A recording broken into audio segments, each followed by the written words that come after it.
Hola, hola, bienvenidos a todos y a cada uno de ustedes que van a participar de este nuevo programa de mi canal de YouTube, El Ciudadano Germán. La verdad es que me siento súper contento porque este proyecto lo tenía visto hace varios meses atrás, la verdad desde el año 2019. Pero bueno, dada la contingencia del estallido social, posteriormente el inicio de la pandemia, yo creo que cada uno de nosotros, tanto aquí en Chile como en el mundo, tratamos de llevar y sobrellevar de la mejor manera posible todo lo que estamos viviendo. Y en esa priorización de actividades laborales, transformar espacios de trabajo como este, que es mi hogar, ¿cierto?, a una especie de oficina, no ha sido fácil.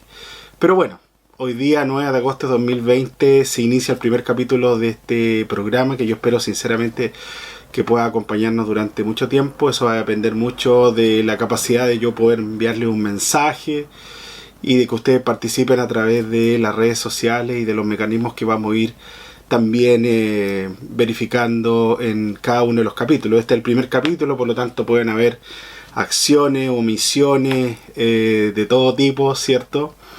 Evidentemente en el estudio de una casa pueden pasar cosas, puede sonar una bocina, puede aparecer mi gato, mi mascota, etcétera, etcétera. Pero bueno, lo importante, como dicen por ahí, es el contenido, y en ese sentido agradecerle a muchas personas que me dijeron: profesor, de ahí les voy a contar un poco mi trayectoria, profesor, usted tiene mucho que decir, debatir, abrir espacio de discusión, que ya lo ha hecho en sus redes sociales. ¿Por qué no aprovecha eso y crea un programa en donde todos podamos participar? Y me pareció súper interesante hacerlo. Y bueno, aquí estamos. Como la cortina del programa decía, contingencia. Evidentemente el programa va a partir siempre con analizar algunos temas de contingencia. Pero obviamente, como se trata del primer capítulo, y evidentemente muchas personas no me conocen, voy a presentarme muy brevemente, ¿cierto? Yo soy Germán Sangüesa Muñoz. Soy chileno, tengo 45 años, vivo en Santiago de Chile y durante mis primeros 20 años de carrera profesional me he desempeñado principalmente en el mundo académico, en el tema de docencia, investigación, proyectos de asistencia técnica, ¿cierto?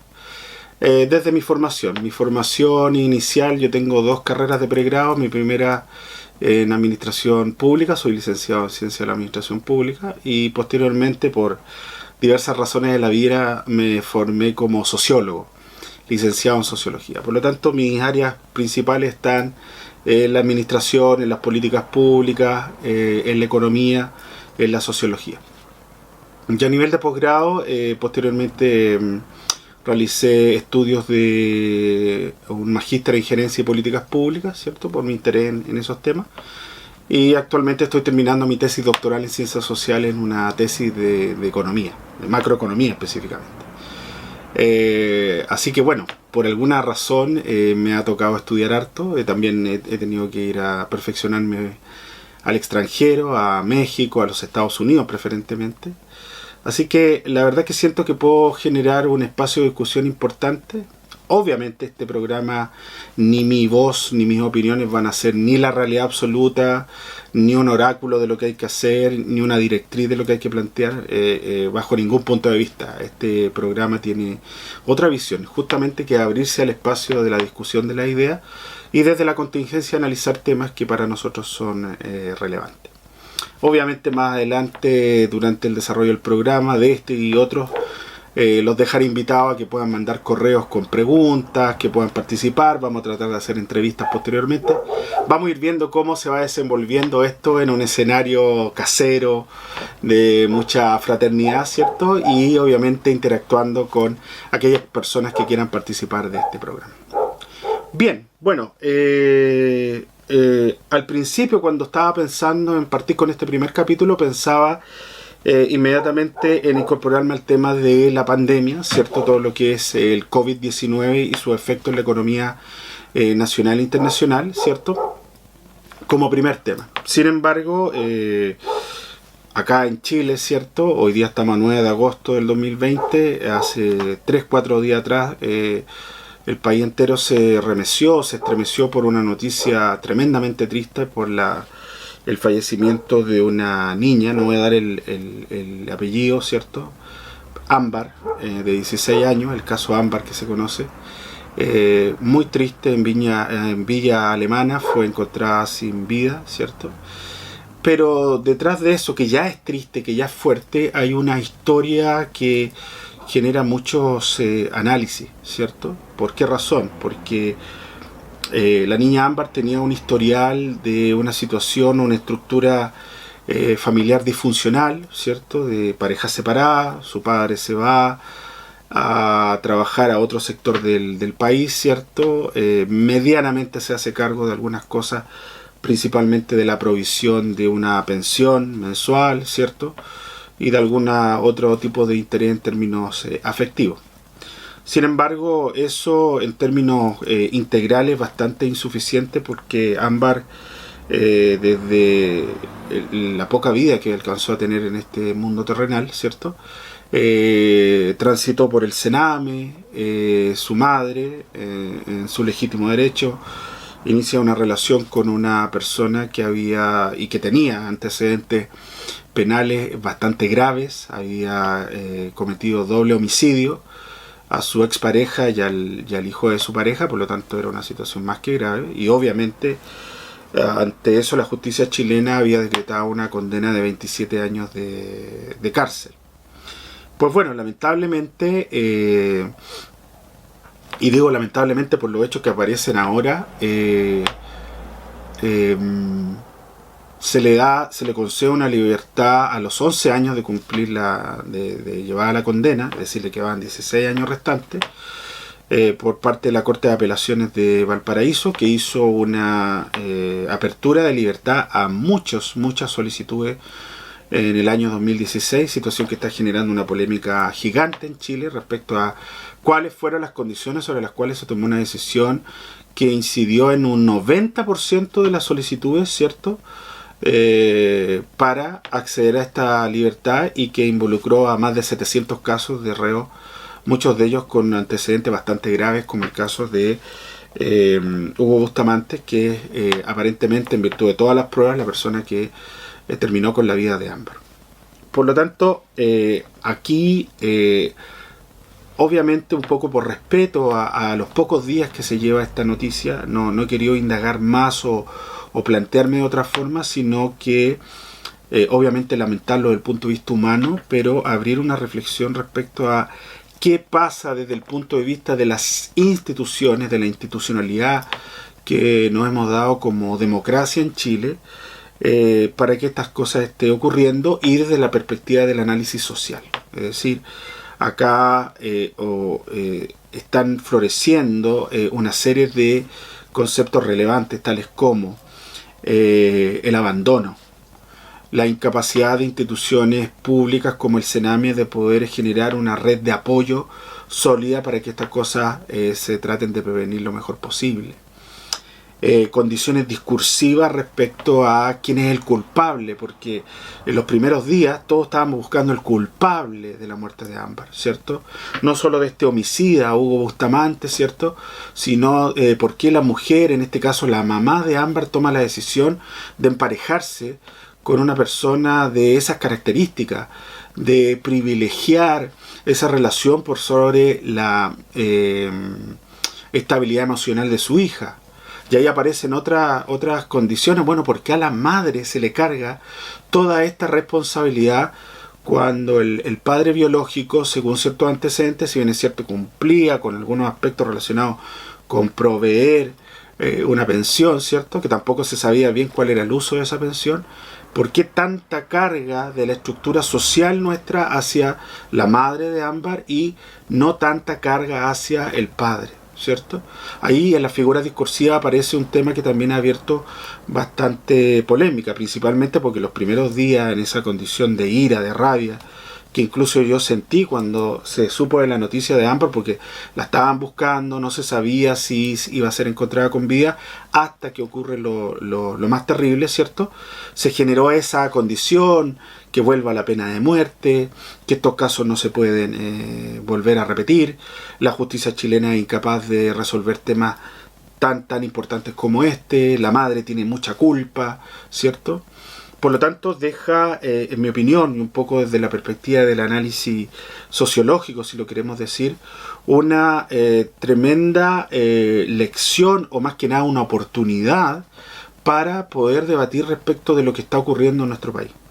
Desde el punto de vista de la efectividad de nuestras instituciones políticas, de nuestras relaciones sociales, de las condiciones de confianza sobre la cual depositamos nuestras acciones en términos de interacción, y desde luego cómo hacerse cargo en términos de esta gran lección que ya está dejando no solo este caso, sino que una serie de casos de femicidio, de homicidios, de violencia intrafamiliar, ¿cierto?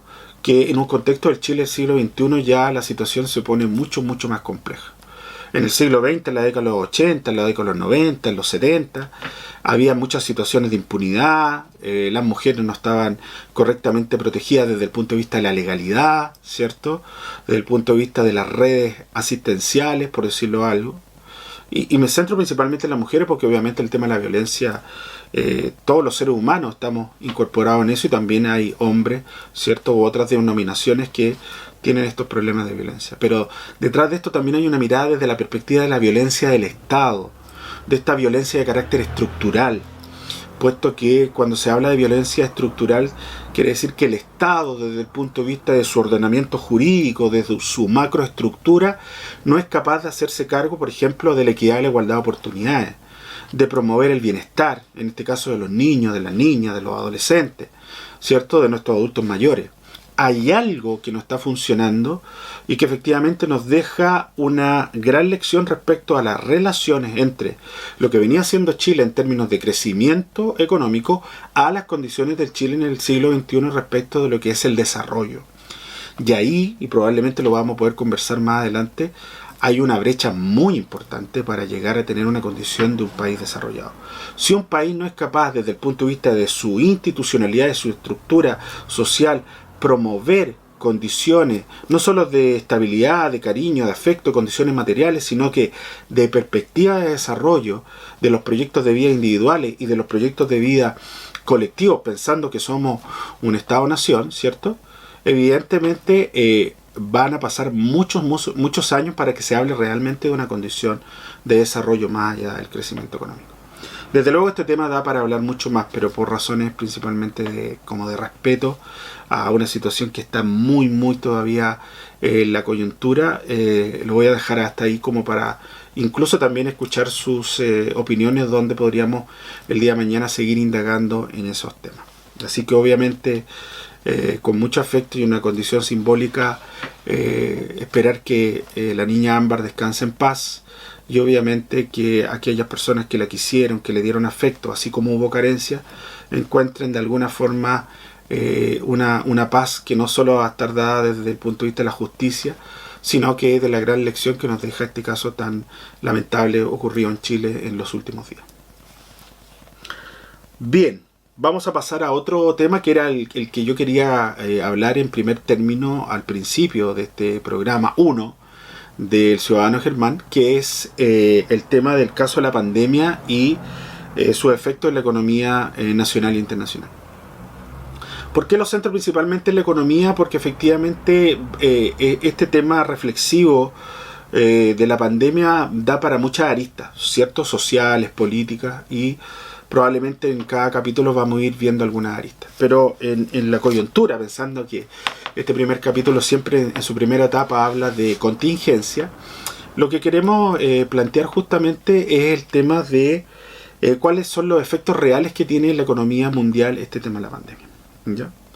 Bueno, y aprovechando que yo soy profesor de economía, entre otras especialidades, ¿cierto? Voy a tratar de ser lo más didáctico posible porque no es la idea hacer una clase teórica, ¿cierto?, de economía, porque la idea es que cualquier persona que vea este programa pueda sentirse que puede seguir el hilo de la argumentación y puede agregar, ¿cierto? Así que voy a usar, como le digo a mis estudiantes muchas veces, la mejor pedagogía posible y desde luego tratar de que las cosas queden bien claras.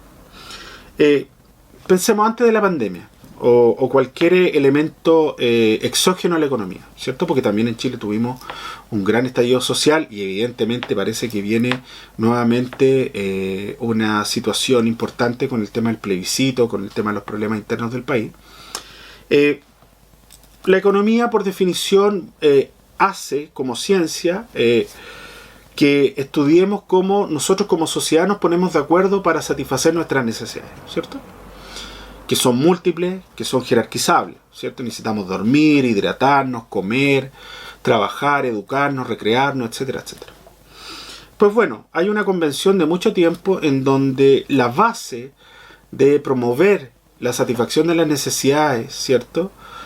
Por cada habitante de un país, de un estado, de una comunidad, como queramos llamarle, tiene que ver con la producción, ¿cierto? Para poder generar condiciones de acción se necesita producir. Y en un país la producción se expresa sobre la base de establecer una matriz productiva, ¿cierto?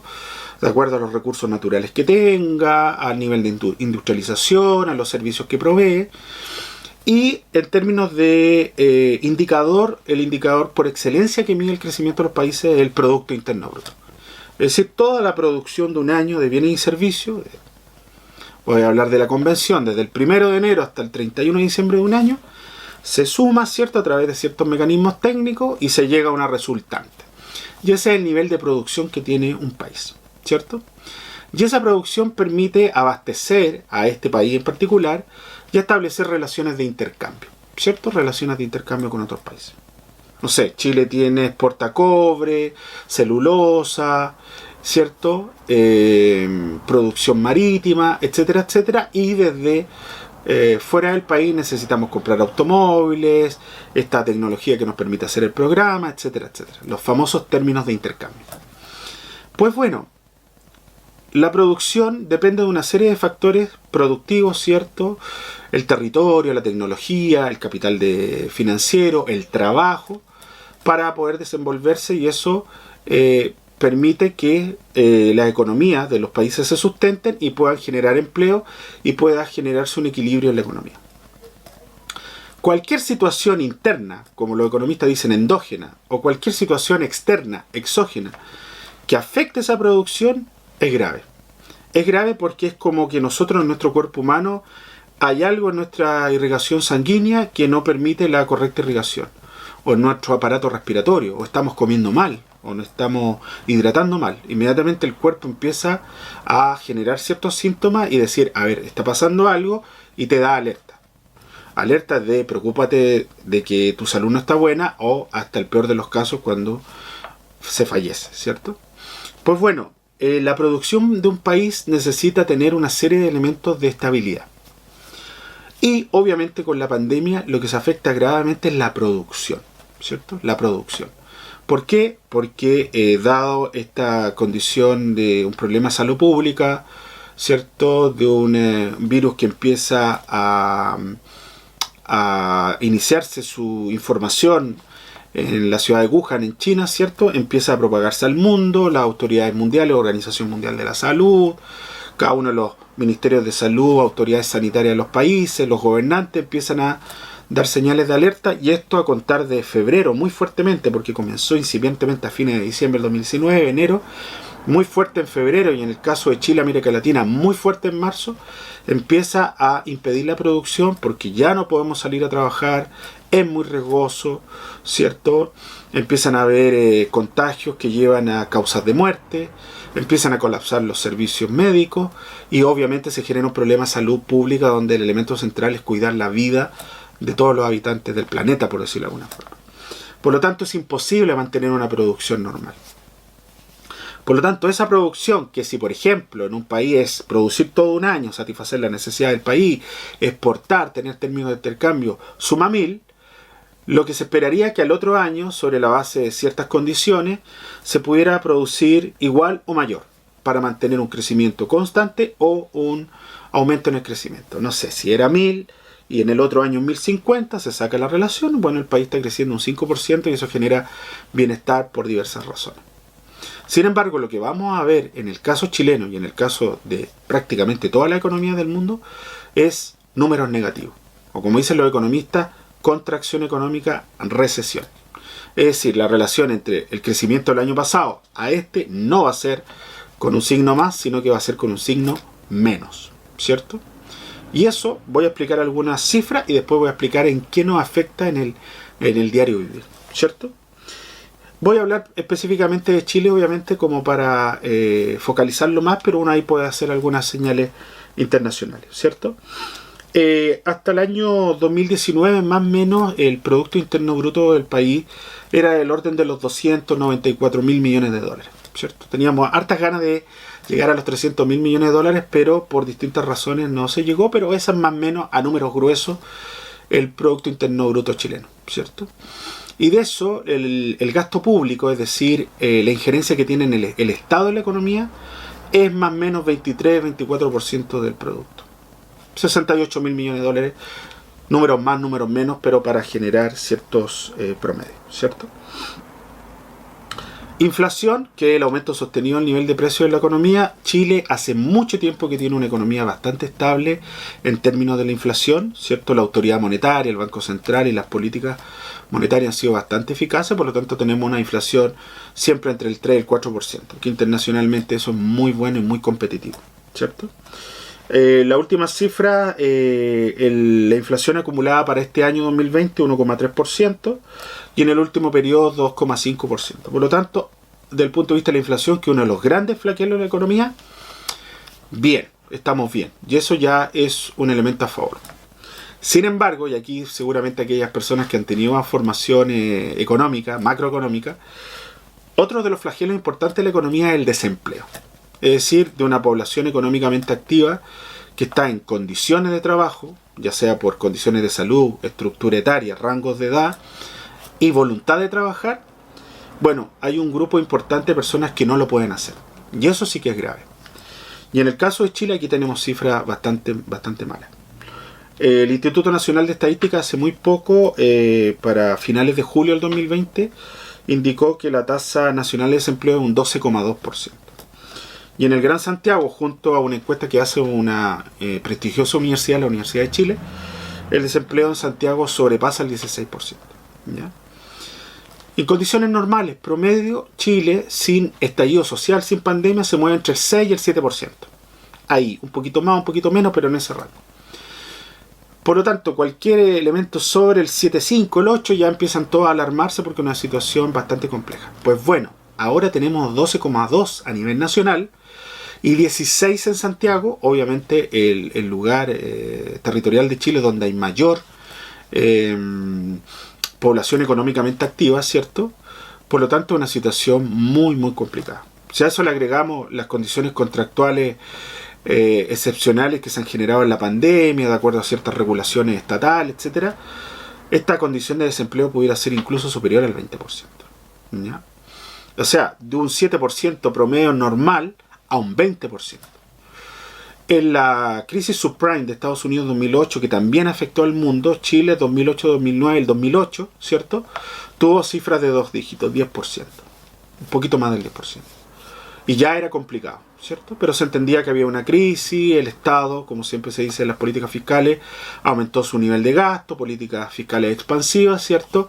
Y nuevamente la economía empezó a tomar su rumbo, ya sea a nivel mundial, a nivel internacional, y los estándares de Chile se mantienen en esa lógica. Inflación 3-4%, desempleo 6-7% promedio, ¿cierto? Por lo tanto, estamos ahí frente a una situación muy complicada. En la recesión de los 80, inicio de los 80 en Chile, ¿cierto? Y en el mundo, Chile llegó a tener en el año 83 más o menos 29-30% de desempleo. Gravísimo, ¿cierto? Por lo tanto, la situación es muy complicada porque el desempleo como fenómeno social no solo afecta el tema del poder adquisitivo de las personas, sino la estabilidad personal, ¿cierto? De autoestima y de confianza que tienen las personas y las familias, ¿cierto? Y evidentemente eso afecta gravemente. Y en esa condición lo que ha hecho el Estado de Chile a través del gobierno es generar, como lo dice la teoría o la economía positiva, como se dice, un aumento del gasto público, ¿cierto?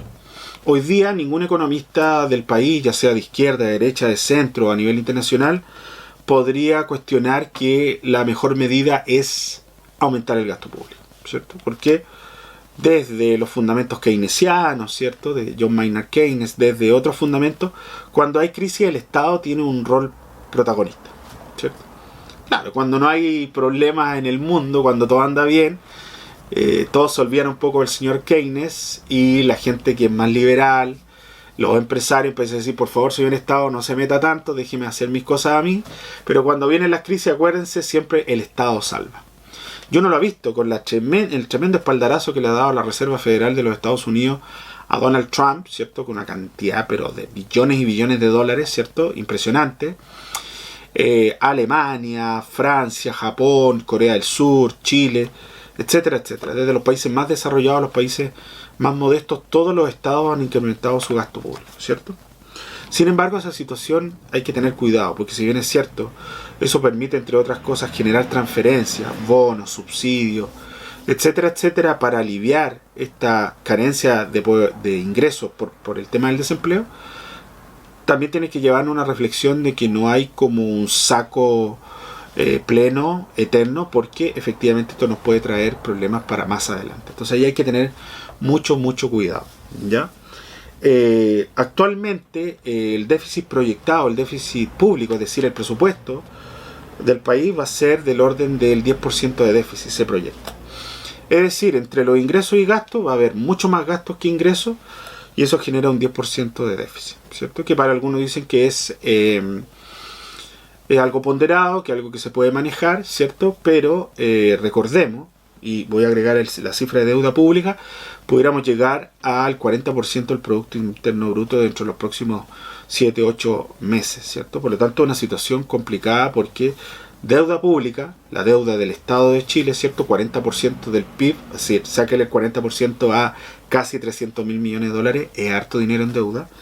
Y de un presupuesto más o menos de 68.000 millones de dólares, un déficit del 10% son 6.800, o puede incluso ser más de 7.000 millones de dólares. Entonces es una situación un tanto complicada. Y las finanzas públicas del país ya venían un poco tristes, por decirlo en un lenguaje coloquial, porque el crecimiento económico en el segundo gobierno de Bachelet no fue muy bueno. Dato objetivo, no estoy cuestionando el tremendo legado de la presidenta Bachelet, sino que, dato duro, el crecimiento económico fue menos del 2%, 1,8, 1,9 promedio en los 4 años. La reforma tributaria lamentablemente no logró los efectos que quería Bachelet II en su gobierno, por lo tanto hubo menor recaudación fiscal. Y por otro lado, en un intento de reformas estructurales, la presidenta, entre ellas, por ejemplo, dar a cierto porcentaje de estudiantes de educación superior gratuidad en sus estudios de educación superior, aumenta el gasto público, aumenta el gasto en personal, y la situación se empieza a poner un poco complicada, ¿cierto? Después llega Piñera II, que ya había tenido un primer mandato, en términos de crecimiento económico lo había hecho bastante bien, sobre un 4%, obviamente con todas las críticas que cada uno de los gobiernos tiene, ¿cierto? Yo trato de hablar en términos de datos, no de meterme en la crítica a los gobiernos. Y en el primer año de su segundo mandato, es decir, 2018, Chile vuelve a tener una senda de crecimiento cercana al 4%. Bien. Pero, obviamente, con el estallido social, desde finales de octubre del 2019, ¿cierto?, terminamos con un 1%, un poco más de un 1% de crecimiento. Es decir, volvemos a resultados insatisfactorios, porque principalmente es el crecimiento el que genera el empleo de largo plazo, el empleo privado, ¿cierto? Y obviamente con la situación de pandemia no vamos a tener crecimiento económico actualmente, por lo tanto las cifras son mucho más complejas. Hoy día todo lo que se está haciendo a nivel de política monetaria, política fiscal, decisiones macroeconómicas, son para mitigar los números rojos. Todos los países están haciendo lo mismo. No hay nadie que esté diciendo: mire, con esto vamos a tener grandes números azules. Simplemente, mire, que la caída en este periodo tan fuerte sea lo menos posible para poder repuntar, ¿cierto? Es como la economía familiar. Si uno tenía un déficit de 1 millón de pesos, no es lo mismo, porque son números rojos, a tener un déficit de 10 millones de pesos, ¿cierto? Ambos son preocupantes porque son números rojos, pero ya cuando uno tiene un déficit de 1 millón de pesos, de a poquito, mes a mes, año a año, se va estabilizando hasta que logra el equilibrio. Pero cuando son 10 millones de pesos y no se tienen tantos recursos, la situación es grave. Por lo tanto, con nuestra labor como ciudadanos, el Estado, el gobierno, las autoridades políticas, las instituciones financieras, los bancos, los empresarios, todos debemos colocar de nuestra parte para poder efectivamente generar una reactivación económica paulatina. Desde luego hoy día lo más importante es la salud pública de todos los habitantes de la nación, del mundo, ¿cierto? Pero evidentemente esta condición de desempleo, de situaciones graves que afectan a la familia, evidentemente tienen que estar en justo equilibrio. Primero, obviamente, la salud de la población, el bienestar, y paralelamente una economía que nos permita justamente seguir avanzando con nuestros temas, ¿cierto? Muy resumidamente, pensemos en la lógica de un círculo vicioso y un círculo virtuoso en la economía de nuestro país, ¿cierto? Por ejemplo, el círculo virtuoso: un país produce, al producir genera empleo, al generar empleo las personas tienen trabajo, al generarse trabajo las personas tienen ingresos, al tener ingresos las personas, ¿qué es lo que hacen? Consumen sus necesidades básicas u otro tipo de necesidades también, le compran a las empresas, ¿cierto? Ahorran una parte, ese ahorro se va al banco, el banco lo invierte, ¿cierto? Las empresas, al obtener ventas de sus productos, pagan mayores impuestos al Estado, ¿cierto? Generan empleo, el Estado tiene mayor recaudación fiscal, por lo tanto tiene más dinero para promover políticas sociales, etcétera, etcétera. Es decir, está todo el mundo funcionando correctamente. Veámoslo como círculo vicioso, que es lo que está ocurriendo hoy día. La producción se ve afectada, por lo tanto se ve afectado gravemente el empleo. Muchas personas, al no tener empleo, no tienen ingresos. Al no tener ingresos no pueden consumir. Si no consumen, las empresas venden menos, despiden a gente, pagan menos impuestos, ¿cierto? El Estado recauda menos dinero, aparte tiene que endeudarse o tiene que generar déficit para poder apoyar a la gente que está sin empleo y a todo un país en general. Por lo tanto, la economía va hacia abajo, hacia abajo, hacia abajo, ¿cierto? Esa es la lógica. Por eso que es tan importante estos acuerdos nacionales de una vez que la pandemia ya esté totalmente estabilizada, ojalá Dios quiera llegue la vacuna, aprendamos la lección, que es un tema que vamos a tener que debatir en los próximos capítulos, ¿cierto? De cómo cuidar mejor el mundo, el medio ambiente, pero generar una economía más sustentable, ¿cierto? Ahí va a haber un protagonismo de todo y cada uno de nosotros para poder lograr que este país vuelva a crecer, pero no como un fin en sí mismo, porque el crecimiento no es un fin, sino como un medio para el bienestar de toda la población. Bien, con eso terminamos esta primera sección de nuestro programa El Ciudadano Germán. Si ustedes quieren el día de mañana formularme alguna pregunta, observación o plantear temas que pudimos ver en los próximos programas, escríbanme a germán.sangüesa1975@gmail.com y ahí vamos a ir organizando los pedidos para darle formato a los próximos capítulos, ¿ya? Así que terminamos esta sección y ahora vamos a ir a la sección de comentarios de libro. Continuamos con este programa El Ciudadano Germán, ¿cierto? A través del canal de YouTube, Profe Germán o Profe Germán Sangüesa Muñoz, se puede encontrar también. Y hay una sección que a mí me gusta mucho porque, si se dan cuenta atrás, me gustan mucho los libros, y no solo tenerlos, sino que leerlos, ¿cierto? La verdad es que en el libro hay una fuente de conocimiento, de sabiduría importante. No para pensar que uno es dueño de la verdad, sino que para abrir horizontes de reflexión, ¿cierto? En la filosofía, en la economía, en la ciencia política, en la ciencia social en general, en la humanidad, en la ciencia, etcétera, etcétera. Y domingo a domingo, cuando hagamos este programa, ¿cierto? Voy a hablar un poquito de un libro y voy a recomendar su lectura. Desde luego ustedes también me pueden proponer algún libro. Si no lo he leído yo, lo voy a leer un poco para saber la reseña, ¿cierto? Y promover la lectura, que es algo muy importante y que por algunas razones se ha ido perdiendo en el tiempo, tanto en nuestro hábito personal como en los sistemas educativos. Se está leyendo un poco menos que antes, ¿cierto? Bien, el primer libro que voy a comentar y que voy a promover, ¿cierto? Es el libro Vigilar y Castigar. Voy a acercarme a la cámara. Vigilar y Castigar, del gran filósofo francés, un gran pensador del siglo XX, Michel Foucault. Las personas que me conocen saben la admiración que tengo por Michel Foucault, por lo tanto no podía partir un programa sin hacer remembranza a uno de los grandes pensadores de los años 60, 70 en Francia y en el mundo, ¿cierto? Michel Foucault lamentablemente murió muy joven, a los 58 años, ¿cierto? 1984. Y siempre he pensado qué hubiera ocurrido si Michel Foucault hubiera vivido 20 años más, porque se anticipó mucho a los tiempos que vivía y hasta el día de hoy genera un gran legado en discusiones en educación, en sociología, en antropología, en psicología, en ciencias sociales en general. Este libro, que fue escrito en 1975 por Michel Foucault, publicado en 1975, año en que yo nací, plantea en su inicio, no voy a hacer spoiler del libro, ¿cierto?, pero una descripción de cómo hace 200, 300 años atrás, en una plaza pública, una persona moría por un delito que había cometido. Muy ligado a lo que habíamos conversado anteriormente con estos casos de homicidio triste de personas como Ámbar o otras personas que mueren en trágicas circunstancias. Y el juicio en la plaza pública, la forma de aniquilar a este homicida o a este delincuente grave, ¿cierto?, era de una forma muy terrible, ¿cierto? Una forma de morir muy sangrienta, muy dolorosa, como un escarnio público que le permitiera dar ejemplo a otras personas que estaban pensando en portarse mal, ¿cierto?, en un lenguaje coloquial, y que saben que la pena es muy grave.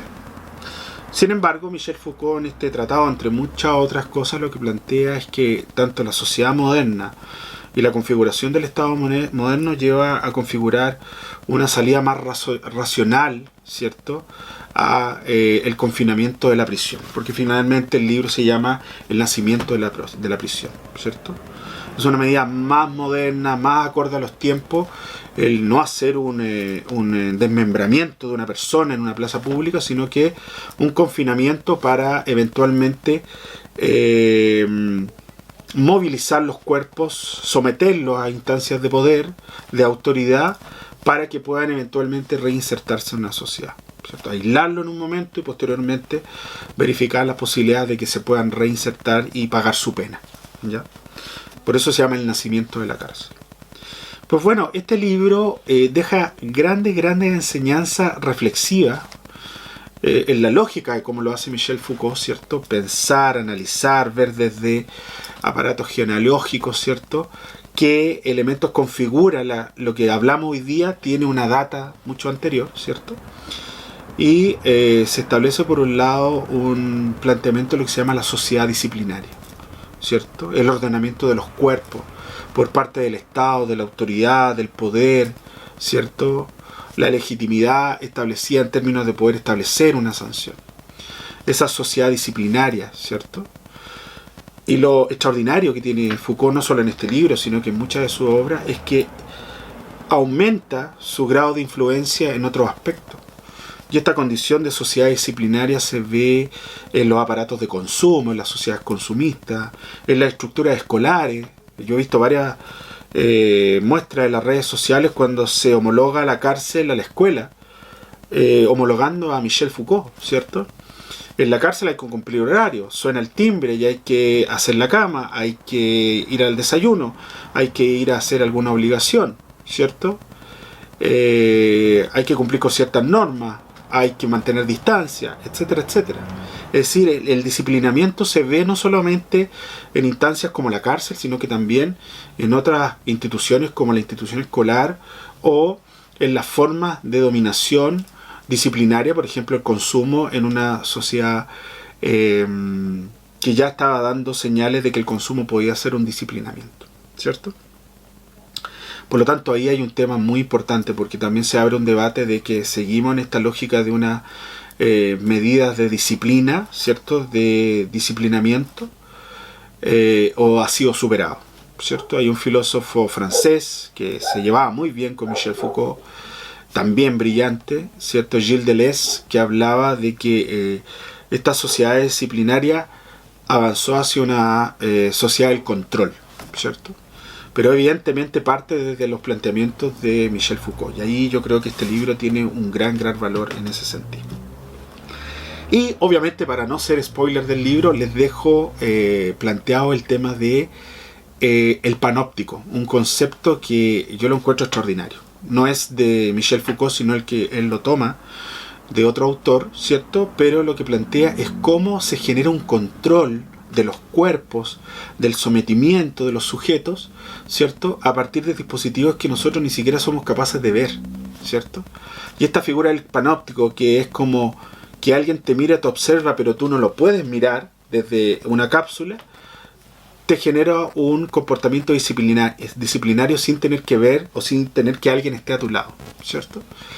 Pues bueno, esa mirada del panóptico es tan brillante que uno puede decir efectivamente hasta el día de hoy somos sometidos a disciplinamiento o sujeciones de control sin que esté alguien aquí mirándonos, ¿cierto? O con un arma en el cuerpo, sino que a través del consumo, a través de las opiniones de los medios de comunicación, a través de los discursos hegemónicos de las instituciones políticas u otro tipo de instituciones, los sujetos, los cuerpos somos disciplinados, ¿cierto? Ordenados, ¿ya? Y eso me parece que entre tantos legados de Michel Foucault me parece fascinante plantearlo. Por lo tanto, sin ser más spoiler, porque la idea no es decirles de qué trata todo el libro, porque la idea es invitarlos a leer, ¿cierto? Creo que es una obra que, independiente que usted no tenga una formación ni sociológica, ni psicológica, ni filosófica, es una narrativa que lo va a ir sometiendo a un interés respecto a estas preguntas o cuestionamientos que yo les planteo. Así que, primer libro, Ciudadano Germán, interesante, el Vigilar y Castigar, del gran pensador francés Michel Foucault. Bien, vamos a comenzar la siguiente sección de este programa, El Ciudadano Germán, que se transmite a través de mi canal de YouTube, Profe Germán Sangüesa Muñoz, ¿cierto? Y es algo que va a permitir interactuar este programa con la audiencia que pueda verla, ¿cierto? Y que estén interesados. En este caso quiero invitar a esta lógica virtual de preguntas a Felipe Muñoz, ¿cierto? Un gran amigo, colega, académico también, quien plantea la siguiente pregunta. Desde el punto de vista moral de la justicia, ¿cuál es el parámetro para decidir la aplicación de un impuesto? ¿Ya? Como esta sección es preguntas de la audiencia, es una pregunta que no es fácil, de mi amigo, obviamente académico, me hace preguntas un poco complejas, pero voy a tratar de responderla para pensar la importancia que tienen los impuestos en un país, ¿cierto? Los impuestos no existen hoy día, ni hace 100 años en los estados modernos, 200 años, sino que existen durante la trayectoria de gran parte de la humanidad, o lo que entendemos después es la historia de la humanidad, ¿cierto? Recuerdo muchas veces cuando a Jesús, ¿cierto?, los fariseos u otros lo querían pillar en algo, el que promovía la importancia de Dios, la importancia del amor, de la fraternidad, entonces siempre lo querían pillar, ¿cierto? Y en un momento alguien le preguntó si correspondía pagar tributos, impuestos al César, ¿cierto? De hecho, Jesucristo tenía un discípulo que era el recaudador de impuestos, que era Mateo, ¿cierto? Y Jesús, de acuerdo a los textos, en una brillantez, como muchas otras formas que planteó, dijo, bueno, al César lo que es del César y a Dios lo que es de Dios, ¿cierto? Por lo tanto, en esa lógica terrenal, los impuestos son importantes porque permiten financiar el erario fiscal, es decir, las finanzas públicas, para promover el desarrollo en distintas áreas del país. Educación, salud, vivienda, pobreza, defensa, deporte, ciencia, tecnología, turismo, etc. Por lo tanto, los impuestos primero tienen que existir, porque es el principal método de financiamiento de los estados, ¿cierto? Ahora, desde el punto de vista moral de la justicia, como dice la pregunta de Felipe, planteemos algunos conceptos de justicia. El concepto de justicia de Santo Tomás, ¿cierto? Santo Tomás planteaba que la justicia era un hábito según el cual alguno con constante y perpetua voluntad da a cada cual lo suyo, ¿cierto? Es decir, sobre una circunstancia se le otorgaba una acción de justicia de acorde a lo que se necesitaba realmente, ¿cierto? Una ponderación. Y desde esa perspectiva, obviamente, lo moral está en que, desde el punto de vista de una acción de justicia, ¿cierto? Hay un ethos, un valor, y hay una acción, que es lo moral, donde habitamos, la moral, moralis, donde habito, ¿cierto? Por lo tanto, cada vez que se fija un impuesto, debe haber un propósito mayor en la moralidad, porque es una acción que se va a implementar. Pero debe salvaguardar un ethos, y ese ethos principalmente tiene que ser el bien común y el bienestar de la sociedad. Y aquí quiero agregar un elemento adicional, como lo planteaba un gran filósofo, pensador norteamericano, John Rawls, uno también grandes pensadores del siglo XX, que planteaba en su teoría de la justicia, ¿cierto? En su libro, en su gran libro Teoría de la Justicia, de que cualquier acción de justicia debe ponderar una serie de elementos, entre ellos partir desde que esa acción beneficia a los más necesitados y sobre eso construir una acción hacia adelante. Y eso en los sistemas impositivos ha sido muy importante porque técnicamente releva los conceptos de impuestos progresivos o impuestos regresivos. Desde el punto de vista de la justicia, los impuestos regresivos son injustos, puesto que gravan a todos por igual, ¿cierto?, en condiciones desiguales. Por ejemplo, el IVA. El IVA se cobra a todos la misma tasa porcentual, pero hay personas que tienen muy pocos recursos y gastan gran parte de esos recursos en consumos básicos, y hay personas que ganan mucho dinero, que también consumen elementos básicos, pero en un monto mucho menor por el nivel de abundancia que tienen. Pero a ambos los grava con el 19%. Por lo tanto, es regresivo. Y progresivo cuando se hace este acto de justicia en la moral, querido Felipe. En la acción se pondera, ¿cierto?, de que lo progresivo es, si yo tengo menos, pagaré menos, y si yo tengo más, pagaré más. Por ejemplo, un impuesto a la renta. Si yo tengo muy bajos ingresos, probablemente pago poquito o nada de impuesto directo, es decir, a mi renta, porque obviamente estoy pagando, por ejemplo, el IVA. Pero si gano mucho dinero, no solo pago IVA, sino que pago a el nivel de ingresos que tengo porque es muy alto. Ahí hay un acto de justicia que se materializa en la moralis, en la acción. Por lo tanto, cualquier parámetro para la decisión de una aplicación de impuestos, en mi opinión, tiene que estar sobre esa base. Salvaguardar el interés general, principalmente proteger a los más desposeídos, ¿cierto? Y generar una condición de a cada cual lo suyo. Y que técnicamente se plantee como progresivo, ¿cierto? Por lo tanto, siempre impuestos como aumentar el financiamiento a través del IVA va a ser un poco difícil, pero por ejemplo, un impuesto a quienes ganan más o a las grandes empresas que generan muchas utilidades pudiera ser un poco más progresivo porque ellos generan más ingresos, producen más y por ende debieran hacer un esfuerzo mayor. Todos debemos hacer un esfuerzo, de hecho todos lo hacemos, pero en la medida justa para que sea progresivo. Eso debiera ser siempre el anclaje, Felipe, y a todos los que están escuchando este programa, a cómo se define correctamente un impuesto. De lo contrario, se cae en la injusticia porque en la acción, en la moralis, no se está defendiendo esa condición de a cada cual lo suyo. Bien, espero que esta respuesta te haya gustado o te haya satisfecho en tus intereses, ¿cierto? Y desde luego, obviamente, cada pregunta voy a tratar de abordarla de la forma más técnica posible, pero también en forma lúdica o en forma bien clara, porque la idea es llegar a todas las audiencias que quieran escuchar y ver este programa. Bueno, llegamos a la parte final de este primer capítulo del Ciudadano Germán, transmitido por mi canal de YouTube, que le voy a colocar la campana filosófica. ¿Por qué? Porque las campanas suelen ser mecanismos para llamar la atención, ¿cierto? Una campanita pequeña, o la campana del colegio, me recuerdo, ¿cierto? Llama la atención. O la campana de la gran iglesia o de la gran catedral anunciaba algo. Y en ese sentido, por eso le puse la campanita de filosófica, ¿cierto? Si alguien me quiere regalar una campana o yo voy a comprar una campanita para darle más lucidez a esa parte. Y principalmente reflexionar sobre algunos elementos de filosofía, ¿ya? Si bien es cierto, yo no tengo formación como filósofo, sí como sociólogo, como cientista social, me ha interesado mucho la filosofía, ¿cierto? Y voy a tratar también de promover, discutir acerca de filosofía, porque hay algo que en los sistemas educativos, en el mundo actual, la filosofía ya no tiene la importancia de antes. Y yo creo que, sinceramente lo digo, habiendo estudiado administración, economía, sociología, métodos cuantitativos, etcétera, etcétera, yo creo que lo más importante en la vida es la filosofía, porque ahí están las grandes preguntas, las grandes reflexiones del ser humano, ¿cierto? Y si se pierde esa capacidad reflexiva, la verdad que lo otro es solamente instrumental, ¿ya?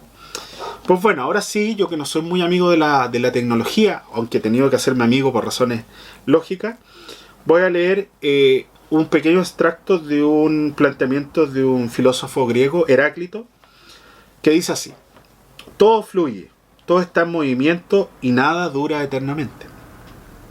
Por eso no podemos descender 2 veces al mismo río, pues cuando desciendo al río por segunda vez, ni yo ni el río somos los mismos. ¿Ya? Una frase que muchas veces se resume a lo que se plantea como uno no puede bañarse 2 veces en el mismo río. ¿Ya? Yo siempre a mis estudiantes les cito esto porque la reflexión filosófica que hay detrás es el cambio. La vida, los seres humanos, el mundo entero está en constante cambio. Y nosotros tenemos que hacernos cargo de esos cambios y enfrentar los cambios como oportunidades. ¿Por qué? Porque por distintas razones que muchas veces le explica la psicología, los seres humanos buscamos certeza y estamos tranquilos y bien en nuestra zona de confort. Mientras todo cuadre, mientras todas nuestras categorías estén equilibradas, tengo un trabajo, tengo mi familia, mi pareja, vivo en cierto lugar, cumplo con cierta rutina, ¿cierto? Todo bien, ¿cierto? Pero la verdad es que la vida no es así, la vida es de constante cambio. Y uno tiene que saber comprender las etapas para cerrar ciclos y comprender que los cambios son oportunidades, ¿cierto? Muchas veces también enjuiciamos a ciertas personas porque lo miramos con lentes de años atrás o décadas atrás. Te encuentras con un amigo y le dices: hola amigo, ¿cómo estás? Tanto tiempo después de 20 años sin verte, 25 años sin verte, me recuerdo que éramos compañeros de la básica, ¿qué fue de tu vida? Mira amigo, ahora me dedico a la academia, soy doctor en matemáticas. Pero ¿cómo vas a ser doctor en matemáticas si tú eras pero pésimo en matemáticas? Te veía pésimo, te sacabas puros rojos. Dijo: bueno, pero era un niño, era inmaduro, no sabía lo que quería, pero uno va cambiando. En algún momento me puse las pilas, me di cuenta que no era una persona que no era inteligente, sino que era bastante floja. Me regalaron un libro de matemáticas, me gustó y me empecé a meter y bueno, ahora me está hablando 20, 25 años después, ¿cierto? ¿Cuántas veces hemos cometido ese error de hablar de algo sin entender que los procesos cambian, ¿cierto? Por lo tanto, esta frase que a mí me encanta, que dice Heráclito, es que las cosas no permanecen estáticas. Y qué bueno que no sea así, porque el mundo es complejo, el mundo es dinámico. Y muchas personas sufren cuando quieren mantener todo el control de sus dispositivos personales, de que la estructura social no cambie. Y alguien dice: mira, ya no estamos en la modernidad, estamos en la posmodernidad. Ya el único proyecto de vida no es tener un hijo, tener una familia, casarse, que lo encuentro muy lindo, muy fascinante, pero hay tantos proyectos de vida, hay tantas identificaciones de género, etcétera, etcétera. Por lo tanto, la frase de Heráclito nos lleva a entender esos mecanismos de que el cambio es una constante y es la certeza que tenemos, ¿cierto? No nos asustemos con los cambios, no queramos mantener el status quo en todo, concepto que está muy de moda, ¿cierto? Por lo tanto, cuando se plantea que todo debe fluir, pensemos el día de mañana en nuestras mismas relaciones laborales, afectivas, y alguien dice: mira, recomencemos. Ya podemos recomenzar, es una posibilidad, pero ya la situación no es distinta, porque yo no soy el mismo, la relación no es la misma, el río no es el mismo, la persona no es la misma, ¿ya? Por lo tanto, abrámonos al cambio, el cambio es lo que está en forma permanente y no le tengamos miedo, porque en la medida que enfrentamos los cambios como oportunidades, avanzamos en salirnos de nuestra zona de confort, ¿cierto? Que es bueno a veces estar en la zona de confort, pero uno no crece tanto. Pero cuando nos salimos de esa frontera, de esa zona de confort, créanme que los aprendizajes son mucho más grandes. Incluso cayéndose, porque de los errores se logran aprendizaje. Y obviamente al avanzar uno tiene la satisfacción de habérsela jugado por esos cambios, haber tomado decisiones y buscar lo que es finalmente lo más importante en la vida, que es sentirse y promover la felicidad para uno mismo y para la sociedad en general. Bien, con esta última parte, con esta última sección, hemos dado término a este primer capítulo del Ciudadano Germán. Yo la verdad que estoy muy, muy contento. Evidentemente hecho con mucho esfuerzo, con mucho cariño, en algunas partes muy artesanal, porque estamos en un estudio de la casa, no se puede salir a grabar en otros lugares, a veces suena los automóviles afuera, o de repente las mascotas se cruzan, pero eso también le da un carácter urbano a esto, un carácter común y corriente. Y obviamente los quiero dejar invitados a que sigan participando en el programa, haciendo preguntas, proponiendo temas, y yo domingo a domingo me comprometo a seguir abriendo este espacio de discusión. Así que les dejo un gran saludo y nos estamos viendo en los próximos capítulos. Bye bye.